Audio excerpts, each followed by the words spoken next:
ইলিশ মাছ তো বাজার থেকে নিয়ে চলে এলাম। এবার কী করব ভেবেই পাচ্ছি না কী করবো। তাহলে চলো কাঁচা ইলিশই করি। তো ইলিশ মাছটা ধুয়ে আমি নুন হলুদ মাখিয়ে রেখে দিয়েছি। এদিকে কড়াইতে তেলটাও বসিয়ে দিয়েছি, তেলটাও গরম হয়ে গেছে।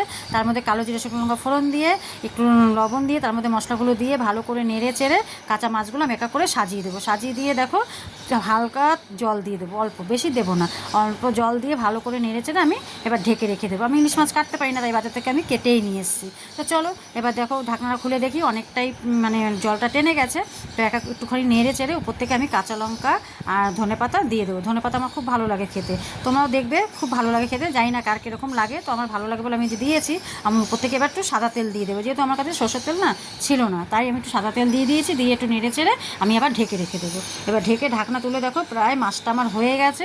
উপর থেকে দেখো কত সুন্দর তেলটা ছেড়ে দিয়েছে, ধনেপাতা লঙ্কাটা উপর থেকে কত সুন্দর লাগছে দেখতে, আর সেন্টটাও দারুণ আসছিলো। যাই হোক কাঁচা মাছ এরকম ইলিশ খেতে খুব ভালো লাগে। কার কার ভালো লাগে প্লিজ কমেন্ট করে বলো। রাখছি, টাটা।